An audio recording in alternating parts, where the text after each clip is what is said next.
saw this The woman, TikTok and he's like, it was guy. that lady right there. Thanks, Susan. Thanks, Susan. If we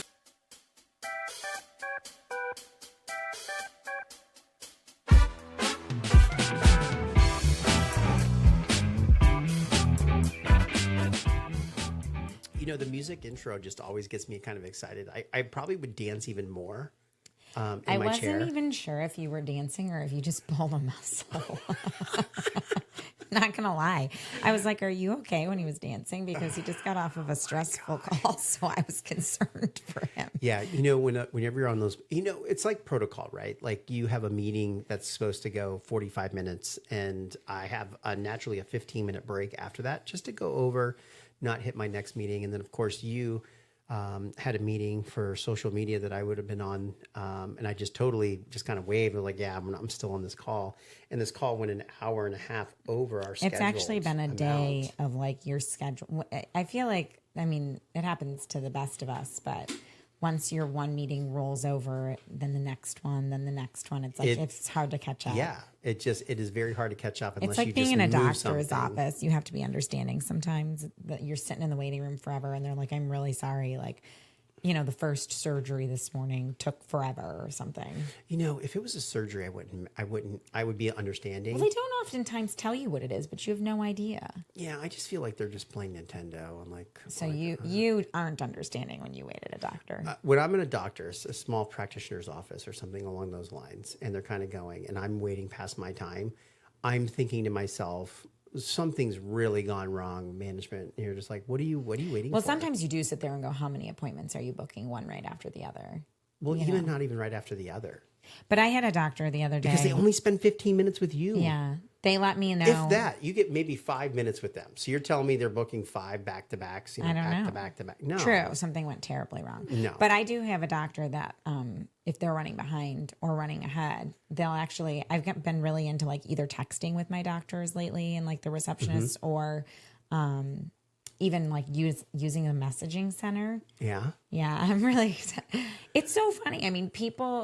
People really prefer digital communications. Like if you can solve something with a few messages and don't have to pick up a phone, it's amazing the amount of people that will choose that. I option. actually thought that you were going to say that I get through lines and whatever because I bring bundt cakes to the office. Oh yes. Well, we have news to share.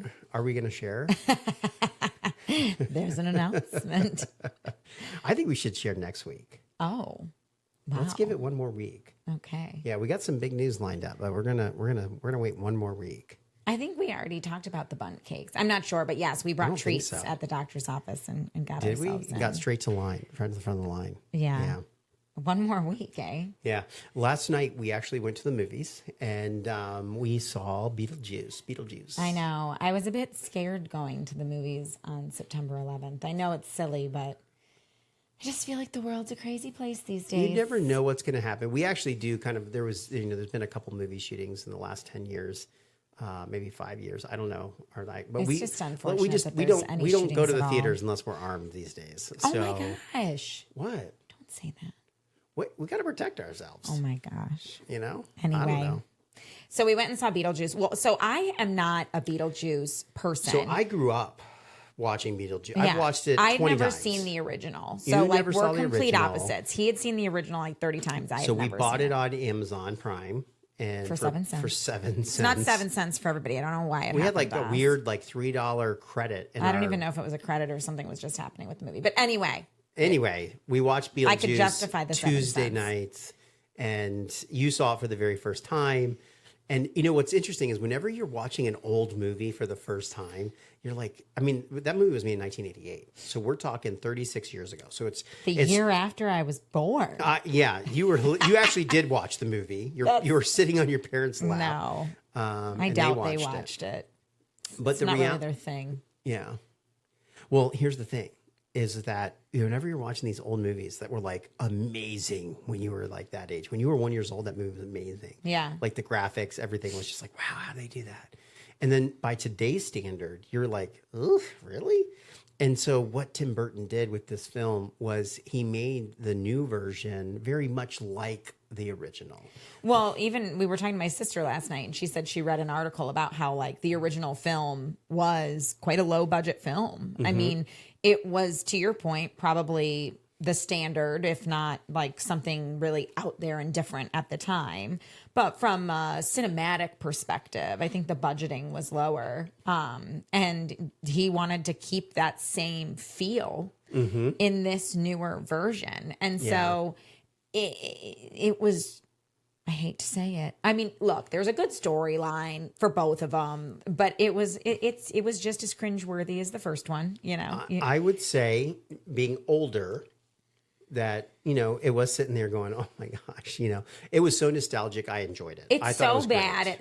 You kind of it's so bad it's good. I don't even know if I can say it's so bad it's at all. good, but I can sit there and go like, it's so, you just sit there and go, oh my gosh, you know, you're like, like every scene, you're just like, wow. But there was some part, I'm not a gory person either. Like Halloween is not my favorite holiday. You know, and it's not super the only gory. really gory thing was that little baby. Oh God, that was creepy. freaky. That super was so creepy. Did you have nightmares last night?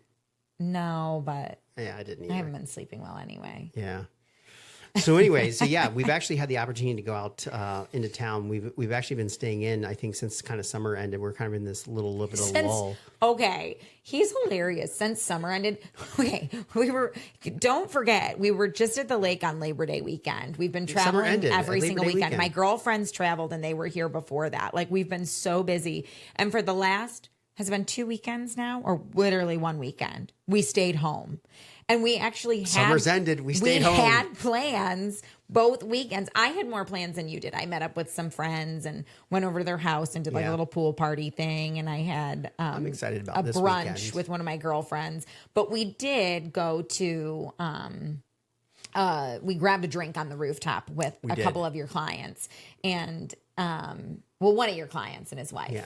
And they're awesome. Super nice. But it was funny because it's been a while since even if we go out, like, we're kind of day drinkers, I would say. Yeah, we do not go out late. We're not like the late night crew. So anytime we go out and it's later and it's like live music and people are actually drunk. Oh, we talked about that guy. Didn't we talk about that guy with the Trump shirt on? And No, we didn't. We didn't? No, because this happened Sunday. I don't know what day it is anymore. I'm losing my mind. So anyway, we go to this rooftop bar. Oh my gosh. And we're going up on the elevator. Well, first we get in it and this one guy was like, oh, hold the elevator. And his friend was like in the lobby, probably a little tipsy. And he was like, no, never mind. He's taking forever. And then the friend comes and he's like, I'm a Florida boy. You're always going to be waiting. Or I'm always. I go now. Don't say what he said. And then he said something a little inappropriate. And then he comes in the elevator and, you know, we got 8 floors to get up and he's just like, what are you guys doing? You bringing a party? Did you come to the party? Yeah, I was like, dude, you're coming to my party. I threw this party. I'm glad you're here. So we were just talking shit or whatever. And we came upstairs. Thought nothing of it, by the way. No. Had a great night. Guy's a little tipsy. When we were leaving, that same guy who must have gone up and down from the bar, who the hell knows, was in the elevator as we were getting in to leave. This is hours later. So we're going to go down, but he's coming out. Yes. Yep. And one of the people in the elevator said, I like your shirt. And to be honest, I didn't even notice his shirt. We live in Florida. You have to understand. Like, it is so normal to see no shirts. No shirts, or even if there is a shirt or whatever. But anyway, then the guy like holds the elevator again. So we've waited on him twice now. And he's like, I just got kicked off of a Delta flight for wearing this shirt. And we were like, what? So the whole ride, and then he goes, right? And then he leaves us. Like, so the whole ride down. He mic drops with us. And so now a girl in the elevator is Googling. Like, we're there with randoms. It was actually your client who found it. And there's truly this news article. And I shit you not, it's like from 5 days before. And by the way, guys, he's wearing the same shirt. Like, did he 5 days? I don't think he did. He got kicked off, couldn't get home, and he's been the same. Might have been like a topic of conversation. He's just like, I'm gonna wear this shirt for the rest of my life now. I can tell people I'm like the guy. So he's like from TikTok famous because he got kicked off and someone filmed it. And basically, it's a Trump shirt with flicking people off and Haktua or something. And so I guess he got kicked off a flight. And this guy, It's funny because we watched the video and we're all laughing about it and be like, hey, we just saw this. The woman, TikTok and he's like, it famous was guy. that lady right there. Thanks, Susan. Thanks, Susan. If we fly Delta, we'll be like, is Susan on this flight? Oh my gosh. Well, and we wouldn't be wearing any sort of shirt like that. But then we looked it up. Did we not talk about this? Okay, Maria's saying no, so I trust her. So then we looked it up, and there was a woman who got kicked off a flight earlier in the year for not wearing a bra. I know. Right? Yeah. And so apparently, yes, you can be kicked off of planes for what you're wearing if a person complains. If someone complains. Yeah. But they do give you the chance to rectify it. So like he had his shirt, he that's turned his right. shirt Yeah, inside out, and then he changed it back. And because On he the plane. did that and kind of violated the kind of the verbal agreement they had. They And what ended up- was quite funny is we were all like, did he really get kicked off a plane for wearing the shirt? And Chris and I were like, well, based on the 2 interactions we've had with him, I'm basically sure there was a little bit more to it. There was a little bit more to it because we actually met the guy. I actually want to comment on, we should comment on it. What do you mean? The video and be like, we met you, bro. We met you. We talked about met you on our you. podcast. It was Talked about you on our hilarious. podcast. But aside from our Hocktua Trump friend, we had a great time at the rooftop, and it was a beautiful evening. Everyone goes up there and watches the sunset and everything. But I mean, I was thinking to myself, how many rooftop bars have popped up over the last, let's just call it 10 years? I mean, in every city. I think any new building that's being built, it's automatic a consideration of we need As it entertainment should- space on the roof. Which That's is what's it going to bring should the be. crowds. And especially in warmer climates, but even in places that are colder. Oh, yeah. It's worth it just for those summer months. Like, and I will say years ago, like in New York City, there were very few, that I knew of anyway. I'm not going to claim to be some local, but very few rooftop bars probably 10 years ago, 15 years ago. But they were all the hype. Like you had to like wait in line or get like a VIP pass to like get up there. And now I feel like cities have really just gone crazy. So here's the thing. I think we need a rooftop bar / ice cream shop. Oh, that's where We could do alcoholic ice cream sodas on the roof. I would just do ice cream on the roof. Why don't we do ice cream on the roof? I feel like, I have a name. We'll call it the ice cap. oh, the ice cap. What do you think? Like the tip of the iceberg. Yeah. Oh, It's the okay. ice cap. Okay, yeah. Ice like cap a ice cream nightcap, shop. you got to have alcohol. I know. You can't not have nightcap, alcohol. ice cap. Then we no. We got to be Do able to bring snow the kid. You know how cones. many kids just want to kid Alcoholic liability. snow cones. No, forget the kids on a rooftop bar. That's terrible to say. We're bringing up ice cream shop because we talked about it a couple weeks ago and how lucrative they are. So If you own an ice think cream shop and you want rooftop to bars are be the same. if you own an ice cream shop and you want to be on our podcast, reach out to us and we'll do an We'll get interview. We'll you just on. talk. We'll just talk about your ice cream We're shop. ready. So please let us know. Yes. No, the only child we're worried about these days is Pepper, and she had a. I just clipped her nails. I know. It's such a traumatic experience. You know, here's one of those other business concepts that are out there where, a taking business concept for clipping your dog's nails. Absolutely. Like, think about how many people need their dogs. And it is a hard thing to do. Like, I always saw those mobile grooming trucks and I thought, who would do that? And I'm thinking to myself, we actually would do that now. I don't know. Yeah, 100% we would. Yep. Here's why. Well- if we have a small dog, but if you have any size large animal, getting them in the vehicle, transporting them, true. putting That's them on a true. leash, sitting in a lobby, like all of that is very hard work. That's So the thing. mobile dog grooming to me, we'll put it on It's our long range brilliant. plan There for our you go. franchise Yeah. concepts. But Well, so I have some funny stories about nail clipping because dogs are hilarious. Nail clipping is the worst thing in the world that could ever happen to Mm-hmm. them. And one time she used to go to the vet, and I think ever since she had gotten spayed, like anything at the vet was just like, don't bring me Right. here ever again. And so I don't think that they should spay dogs at the vet. They should have like a separate entrance. Location they never have to go to So they again. don't ever go to that entrance again. And it'd be like the spayed something. entrance because they just get freaked out. and then it's forever. I mean, she knows the vet that gave her Yeah. the surgery, and she just will not. She does not have it. But It's like she went. It's so funny because I mean I've had multiple surgeries, and so I'm sitting there thinking of all the times that I've been put under, and then they sit there and they're like, okay, we're gonna count to 3, 1, and it's like this dream world that you enter in. And from what I understand, I'm still talking. I just don't remember it. Right. And so, like, I've said some really weird stuff, supposedly, Well, while under. it was getting to the point where Pepper was about to have to go under to get her nails clipped. Well, but that's what I'm saying. I wonder what it's like for a dog, like when they're going under to get like a surgery or something. Like, do they experience the same thing where they're like, "These are my people friends. Oh, my people friends are." I don't know. I don't know. I wanted to be a vet when I was in college, and that left very quickly in terms of a thought in my mind because I had to get 240 hours of volunteer service in a vet office. And the first day I came in, we had to put a dog under. No, not put a dog under. We had to put a dog. Yes, under. Sorry, not down. We were not euthanizing the dog. We were just putting it under for a surgery, and the dog like shit all over itself while we were putting it under, and it was traumatized. They had to they couldn't catch the dog at first, so they slammed it in between the door and through the crack of the door gave it a shot in its forehead. It was horrible. And look, I'm not sure if this vet was doing best practices, but it was enough for me to be like, you know what, maybe not my thing. That might make a good social media post. But Pepper chasing a dog with a needle. Pepper had to go and get her nails cut at the vet. Yeah. And so I was sitting in the waiting room. And when I tell you, Pepper's a quiet dog. Like she doesn't bark ever. She maybe if the gate's going at our place or whatever. If I want her to, I just go, "Who's there? Yeah. Who's there?" And she'll go. But when I tell you, I mean, screaming bloody, I'm not even going to try to mimic it. It was like an infant was being harmed, dying. Yeah, and it's the high pitch. It was high pitch. I've never heard this sound come out of her before in my life. And at first I was like, oh, that poor dog. Can't be her. I was like, that poor dog in the back is really having issues. And I looked like there was a sound that maybe was reminiscent of Pep. And I said, is that my dog?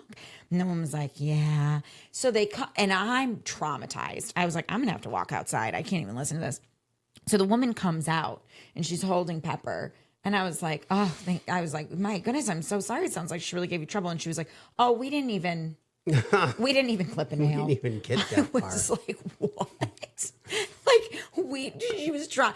They were literally she might need some anxiety medicine. So anyway, that was it. We never went to the vet again to get her nails clipped. Then I took her to a woman down the street, a different groomer. And all I took her there for was to get her nails clipped. But I paid for a bath and everything because I thought, we'll let her get used to the woman or whatever and come pick her up. Do you remember this? Yes, and the I woman do. was like, I did. What was weird is I dropped you off in an alleyway. I know, a secret door. She ended up doing everything but cutting the nails. She was like, she was too scared. So I just ran the grinder next to her for 5 minutes to get her comfortable. Next time we'll do it. And I was like, bitch, there ain't a next time. I paid you to cut these nails. Because I didn't want to do it. I cut the nails now. Yeah. And you can't be around because if you're around, but we have Pep's actually really good with me. We have to put her in a sling in the closet. We suspend her in a sling in the closet. And she's literally it's 50 shades of pepper gray. I don't know if you can see this, but I'm just sitting there and she just stares straight ahead.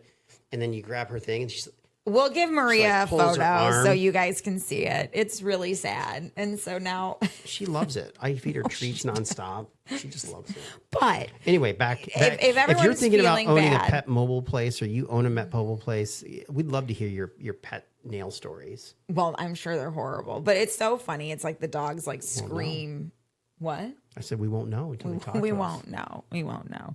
But yeah, so Pep now gets her nails clipped at home and we don't have to pay for it, which is great. So thank you for the drama because you've saved us a couple bucks. You should. It's I mean, that chore is worth it. I should get something. I know. Like a dessert or something. You get or dinner you should make and me dessert a cocktail almost every day. I make you I a do. cocktail. I get all that stuff. Thank you so much. You're so good. Yes, but it's actually been an interesting week. I don't want to say professionally. Nothing's happened here at our companies outside of we've had a fun week at We've our had companies. a fun week this week. Yes, but what I was going to say is there's been a couple of people from my past positions that have reached out or been like, hey, we need to catch up. And and even employees that had been let go from the company that had reached out. And it's a lot of people are worried about NDAs or non-competes when they leave a company or just talking, not even talking to me. I thought I shared my friend DA before. You talked about it. You did. But that's different than a non-compete, which I mean, this is what mainly people are concerned about. And it's so interesting when you have an employee that works for you, and there's a difference in someone leaving by choice or leaving because of major issues, or because the company let them go. Right. And, in our past, professions, there's been a lot of experiences where people had to be unfortunately let go, and they're looking for jobs. And it's like, how do you feel if you have a specific skill set in an industry and that's your bread and butter? It's hard to keep people from saying you can't go to the competition or a like position, and really, even in the state of Florida, I mean, I don't think any of that stands up in court. No, you got right to work. But here's the thing that everyone gets wrong. You actually think that you're so important that people are going to follow up with you. Like an employer is going to sit there and go seek out where you went because they let you go, or even if you left on your own record. Like they're busy running their business. Like if we had someone, that you're going to go somewhere and somehow, as an individual, be able to impact the company that you left in a negative way. Is you're going to hire when you go to hire for that position, you want experience in that field. So to sit there and think that if someone leaves your company that they're not going to remain in that field, then there's something wrong with you. Like I have no doubt that over the many years that we have ahead of us, that people will not leave to join other franchises or start a franchise or do this. And they're going to take the knowledge from us. And you know what? That's okay. We're going to wish them the best because they helped us at a point in time in our company. At a pivotal point in the company. And the only thing that we're actually putting on our team and employees is that if they go and they leave and they work for a competitor, that they have to get rid of their Prodi points. Right. They have to let those go. Which is just like we won't fund, which is like a internal stock plan. We will not let them leave and go to work with a competitor and us pay them to go work for a competitor. Right. And so that has to get cashed out. But other than that. But other than in anything that you do in life, exactly. I feel like that's the point of working in corporations. You're gaining experience. You're working with people with talents. You're understanding different tools. You're learning industry knowledge. It's like that's something that, of course, it's easier to transition within the same industry because that subject matter expertise is so important. So it's just interesting. I feel like a lot of people have a fear of wronging a company. And to your point, it's like a company would actually have to file, something against you, like to keep you from what? Working? It's keep you from working or sharing companies. There's nothing in what we do. We have proprietary software that gives us a competitive advantage inside of here. But no one can take your software. And they might know what it is, but they don't know how it works. They don't have a copy of it. That's the difference too. It's like you have intellectual property. It's like, but most of the time, even if I had like a conversation with someone tomorrow and I was like, here's an entire strategic plan for marketing. Yeah, you have to implement it. You have to follow up on it. You got to do the work. And people are too lazy to do that. They're too lazy. So you just don't have anything to worry about. Or they have a new team that they're going to go work for. Spend the time focused on replacing that person. Spend the time on grooming other people to fill the void. Yeah. But don't follow other employees and go out there. And don't keep people from working. Yeah. Don't be, life's too short. It is. It's just too short altogether. But and I know most companies have everyone's best interest. Speaking of too short, you're talking about me. No, your review's tomorrow, by the way. Oh my gosh! Well, that's what's so funny too. Chris threw something on my calendar, and I threw something on her calendar. I was like, "Hey, we gotta have a thing because I want to." And he wants to discuss my goals for like the next 6 to 7 months, and I was like, "Oh, is this my this is what we need to achieve?" My performance review already. And she's like, "Are you giving me a performance review?" And I didn't even. I'm like, "No, not at all. Like, no." Just like, sure hey, just want to make sure that we get this stuff done and everything. Want to be aligned. Anyways, I was thinking life is short, and we spend so much time at the office. One of the things that why we're called Business and Belly Laughs because we have a good time here. Like I have a good time. The culture's I'm hoping everyone else is important. having a good time too.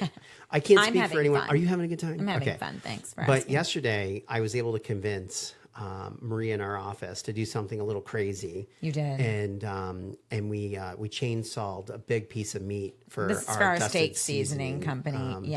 And so I know everyone thinks I'm crazy a little bit, but we put like visqueen around and like protected, like shielded this and everyone. And then like we literally got the chainsaw out we had Ethan filming and Yeah, people will have to watch Marie the on back short. up in slow mo, and then everyone in the office kind of came in there to kind of watch this because it's like one time. We right? talked You get, like, about one time. your plans for Friday the 13th before, and I was like, oh gosh, I don't know. Because I think it originally started like, what if we find, because we are where we're placed on this industrial drive, we're next to like a sausage shop. We are, yeah. And Chris was like, maybe they have whole animals in there that they're making sausages we out could of cleave it. like half Maybe a cow. I could like, cleave an entire animal. And then he's like, and then we could come in and like the employees could pretend like they're dead. And I was like coming after them and I was like, no, let's not like pretend our employees are dead. I kind of think like what would be really cool is if so you know how they have that. So I'm going to throw this out for next year, right? So I'm going to throw this out. We have some ideas here.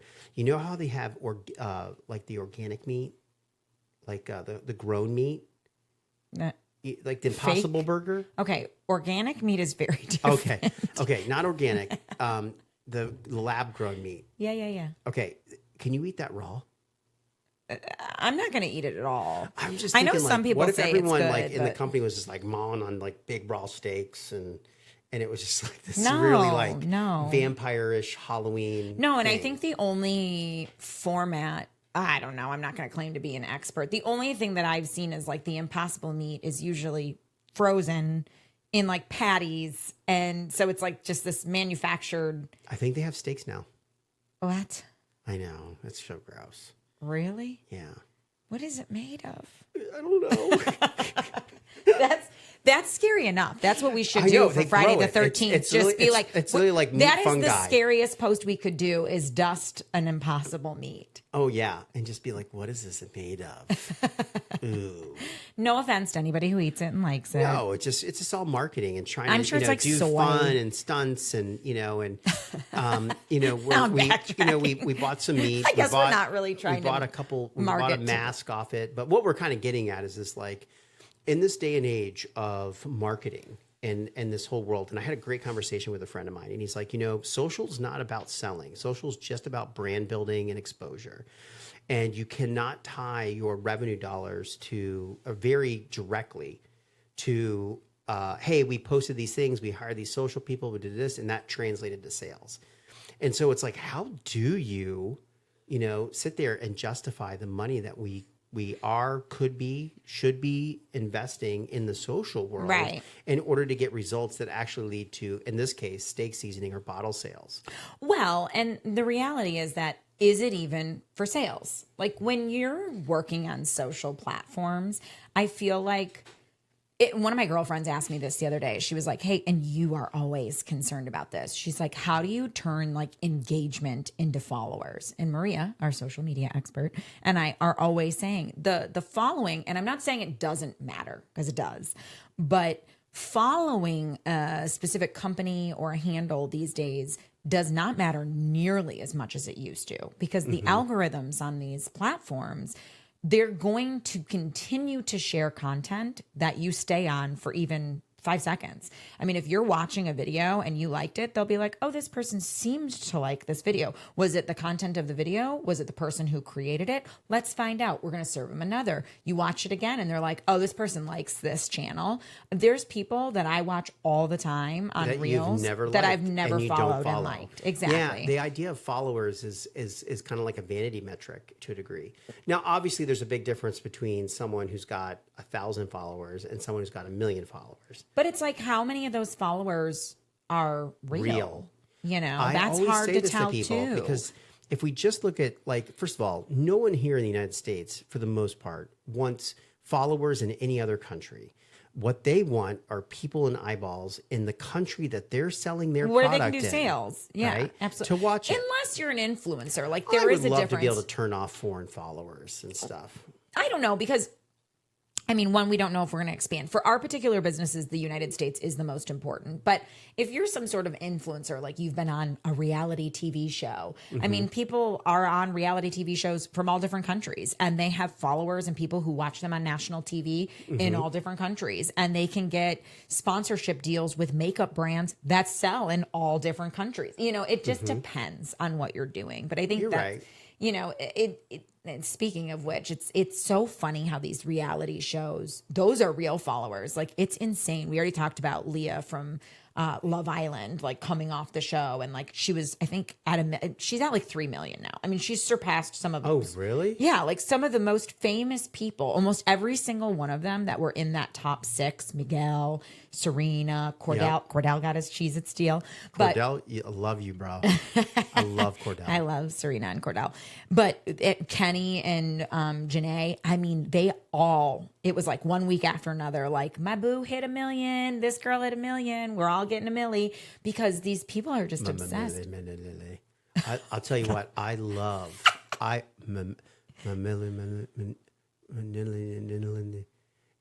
Anyway. Oh, his wow! I'm telling you. First of all, we need to like have a clip of what it's actually supposed to say. First of all, Lil Wayne. I love Lil Wayne. Yeah. I mean, is that it? That's yes, and he sings that song. But you stopped my conversation about, because right now the biggest hit is Momtok. They just released Momtok. the new reality show on the Secret Life of Mormon Wives. Yeah, where there was like this whole swingers thing going on.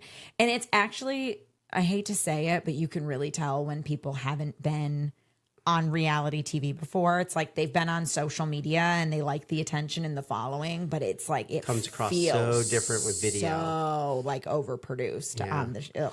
Well, and again, I wouldn't have even watched it. What they talk about is the lucrativeness of the endorsements that they get for their brands, and so it's so important for that. There's an entire business out there, and there are people that are old and middle and young that are all doing this, right? I know. I don't think we're actually building our brands not for our individual selves, but to kind of build brands that we have, and to kind of build followings and stuff that we can share. You know what we're working on with them. But I will tell you, it's amazing. Just as we've kind of dove more into this, how I think I understand it less. I know, that's actually so true. I can honestly say, I mean, I've been in a professional marketing role for 15 years now. Mm-hmm. And in 2 different industries, really. Yep. Well, I'll call it 3 now. And it changes so often. Like someone the other day was asking me advice on Google AdWords and PPC. And I mean, am I knowledgeable? Yeah, I'm knowledgeable with Google Analytics. And I'm like, go get certified on what exists today. Like Google Analytics 4 is nothing like 2 and 3. It's a completely different ball game. So if you haven't done it in literally the last, I was going to say 12 months, 6 months, like go train yourself. And that's the thing. Like people feel like, oh, I don't have the experience, I can't do it. It's like even the people with experience have to continue getting experience. Right. Because it's constantly changing. Well, even in Meta and advertising. Meta. And but pushing what is out. it? Is it Meta or Meta? Meta. It's Meta. I'm glad that would have made me look really bad. Meta. The marketing girl doesn't know. I am Mark Zuckerberg. Oh my gosh. Anyways. What's wrong with Mark? Nothing is wrong with Mark. He's got a really scraggly He actually dog. was just did a podcast over in the Valley just this week. I listened to some excerpts and stuff from it. Did you? And I really Isn't his wife's name Priscilla? Yeah. What's his I dog's actually name? really like. He's like a sheepdog. Chow Chow. I don't know his dog's name. That's all I know. That's so racist because like I was thinking like Japanese people have little white furry dogs. No, pets. this is a huge dog, and that was racist. We should probably delete it. No, we're not because I meant it in good thing.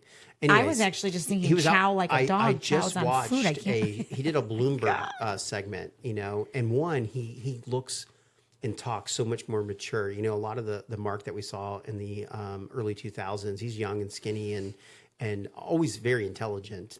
Today, some of his age is shown through, you know, and so he's got some of the facial features of just more of a middle-aged guy, late 30s, mid-30s, late 30s. Well, he's a dad now. He's a dad, and he was wakeboarding, and it was just like there was a huge humanizing aspect to the way that interview was done. Okay. And I really enjoyed watching it. A lot of times I watch these interviews when I'm either working on software or I'm, working on a book or I'm working on whatever.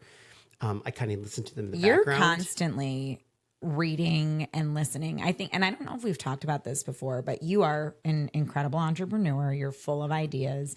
And as much as you sit there and say, I don't know I feel like I know less about social media now the more I've gotten into it. But I think in general, one of the things that amazes me most about you is your ability to just constantly educate yourself. So we're sitting here talking about like certifications, and you're a whole different beast of a new tool exists, you read about something and you dive right in and you try to like actually do it yourself. So you feel like you have the experience, whether it's AI or bots, and leveraging friends that are in the business that might know a little bit more about it. But every single day you're reading articles and listening to podcasts. I am an avid reader. You are. And it's not like you're sitting down like reading novels, which you do, but it's more so. It takes a lot, and it takes a lot to get my attention.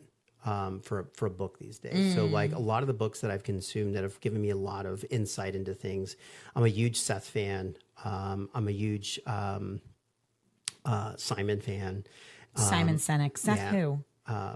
Not Seth Rogen. I almost said Seth Rogen. Godwin. That's why I meant. Oh, okay. But there's a lot of these business books and stuff out there that have great things, and they're really hyper focused on an individual thing. And I'm a huge fan of those. The thing that I see kind of here is that there's so much information that's easily consumable in a minute video, a 10-minute video, some articles. I read the Times every morning. I usually handpick about 3 to 4 articles through their feed, and I read those. And those can go through finance and business and religion and just economic and Main Street. Like try to get a lot of those. And politics. But I do believe there was an old ad on TV when people used to watch TV. And it was the Wall Street Journal, and they said subscribe to the Journal for 1 year and you'll change your life. And it was all about like if you just read and you understand and you see what's going on in the world, you educate yourself, it will literally change you and your business and everything else. And I actually am a huge believer in that. So much so that just the other day I was talking to someone and we were talking about the fact that if we had a program in America where young kids could leave town and go to other towns and they got themselves out of the bubble of where they live, that it would spark this understanding that the world is a bigger place. Yeah. And I'm not exactly sure. You and I were just talking about this the other day, and we're about to go down a whole rabbit hole. But that, in European countries or South American countries, they travel a lot. They have a very different culture. And they actually, parents, like here in America, it's very typical to be like, you're going to go to school, you're going to graduate high school, you're going to go to college, you're going to graduate college, you're going to go find a job, and you're going to have a white picket fence, and you're going to get married and have kids. Like, it's just like, this is the American dream. This is what you're going to do. In other countries, it's encouraged. One, it's expensive to go to college. Not everybody can afford it. The blue collar jobs and trade schools are much more popular. Management roles within companies as they grow up, and grocery store chains, whatever it may be. But also they promote what's called a gap year, and they'll travel around to different areas. They'll do, the Camp America program, or go teach skiing, in a different area. There's so many different opportunities. They'll teach English in different countries, And my sister did that, and I plugged into a couple of study abroads, but I think it really is not nearly as encouraged here as it was. And study abroads are available in college. I think they're great opportunities, but you have to get into a college and understand the programs and have the money to do it here in America versus just being able to go open your eyes to different cultures if your family isn't able to afford it themselves. So anyway, we are... We're like hitting time. I here. know. Like, I feel like time. right when we get like nice and deep. I know. Well, and like what I was going to say, the last thing I'll say is, while you are well read and well educated, I mean, I'm well traveled, but I married a guy who's well read and well educated, so I can just keep myself up to to date. I'm not much of an reader. I know. I wasn't going to say anything, but it's interesting because what? It's good because we were able to bring other things to each other's lives. Yes, we bring value in different ways. Yeah. I will say too, I can't cook as good as you, and you bring amazing dishes every evening. I do read cookbooks, and I typically research you're online. cooking, and I'm telling you about what's happening in the world. that's if you had to sum up our nighttime. Yes, that's true. I think that's kind of what it is. Yeah, I used to read, not by choice, but I got in the habit at a previous role reading a business book a month. But I think what happens there too is if you're actually like reading somebody else's success story in business, it's so important if you're listening and you're reading these things to find out what actually applies to your business or could apply to your life and use Don't that. just follow Don't them just blindly. sit there and be like, this worked and it's going to work for us. Because I feel like that's some of the mistakes that were made. It was like you'd read a book and then be like, okay, let's implement it in here. And then you read a completely different strategy a month later and it's like, let's implement that. And then it's like, no, this is just a clusterfuck. I do not like those kind of like rise to power books. Right. And the reason is because they're all retrospectives, right? And Write a it's in a book different where you time, have too. nothing and it's like, this is my strategy and this is what I'm going to do. And watch it work. Yeah. It's very easy to go back and say, this is what I did and this is what worked. Because what you did is you cherry picked the line of all the decisions and thought that you were smart enough to actually select those decisions. Right. The reality is there was multiple decisions along the way and you kept falling into the one that brought in money or growth or whatever.